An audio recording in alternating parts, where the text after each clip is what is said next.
Every student can remember a moment when something didn't feel right. A comment, a joke, a message, a shove, a situation where someone crossed a line. Most people aren't the ones who started it, they're the ones who saw it. The question is, what did you do next? Our code of conduct begins with three principles of community: personal integrity, civility, and inclusion. Personal integrity means holding yourself and each other to our community standards, even when no one is watching. Civility means we can disagree. At Alfred State, you have a right to express your opinion and engage in difficult conversations. Inclusion means something more. It means every member of our community deserves to feel respected, valued, and safe being who they are. These principles aren't just words at the front of a handbook. They are the foundation of our campus community, and every expectation that follows is based on them. Here's the part people miss: "I didn't mean anything by it," or "they started it," has never ended a conduct case. The code looks at what happened and its effects on the other person, not what you intended. Sometimes that really is a friend group that didn't think it through. Sometimes it isn't. Sometimes someone is going out of their way to target another person. Either way, the code draws the same line. And the person who wants to keep their place in the group is usually the least likely to speak up when a joke goes too far. Their silence isn't permission. Verbal, written, or electronic harassment and bullying, including group chats and texts, falls under the Student Code of Conduct, Section 11.2. Physical altercations fall under Code Section 11.1, assault. And it doesn't matter who threw the first punch if you continue the altercation when you could have removed yourself from the situation. Intoxication, a private apology, or the other person not wanting to press charges doesn't make the college's case go away. Horseplay and disorderly conduct is its own violation, too, even when everyone involved calls it messing around. Each of these can result in sanctions up to and including dismissal. This isn't hypothetical.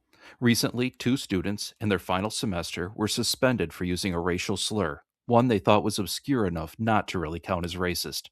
They were wrong. It doesn't matter how obscure the term is or whether you've convinced yourself it's not that bad.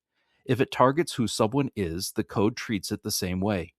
No credit for the classes they were enrolled in, no refund, a transcript notation that follows them. They didn't walk at graduation over something they thought was a clever joke. Another student was being taunted in class. Instead of walking away or reporting it, they crossed the room and hit their classmate. Whatever was said didn't justify that response, and it cost them their place at Alfred State. A split second decision, a consequence that lasts far longer than the moment itself. The student doing the taunting faced consequences too.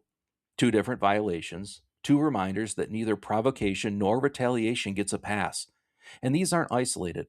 On average, we dismiss about 7 students a year for serious or repeated conduct violations. 7 students a year may not sound like a lot. So here's what it actually looks like. Picture the student body as a 50,000 seat stadium. Now look at this section: 100 seats. That's the equivalent of what we're talking about. Whether you think of it as an illustration or an exact number, the point is the same. That's a significant number of real students and real educations gone or significantly delayed. The purpose of this comparison is to show that when we talk about personal integrity, civility, and inclusion, our actions back up our words. Here's something worth knowing whether you'd ever cross a line or not. Your peers aren't going to just stand by. When students know that others will speak up, check in, and report concerns when necessary, it changes the culture. People think twice before making an insensitive comment or letting a shove turn into something worse when they know bystanders won't simply stay silent. So, what do you actually do if you're the one who sees it happening?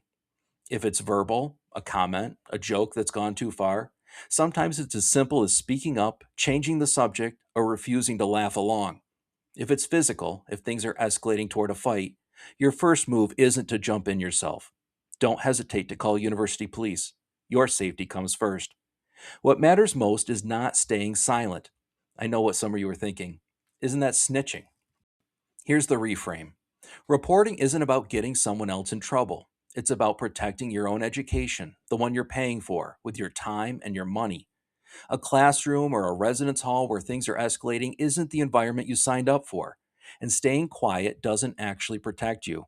It likely means facing the same situation again, and it emboldens whoever's responsible since no one said anything the first time. And if you're not sure what to do, tell someone. Reach out to an instructor, an RA, a coach, or any staff member you trust. You don't need to know the right office. You don't need to know all the answers. Just report it. A respectful community isn't built by policies alone. It's built when people look out for one another. That's a community of care. Your place here is worth more than any single moment. A comment, a shove, a decision made in anger. And looking out for each other in that moment is what makes Alfred State a community instead of just a campus.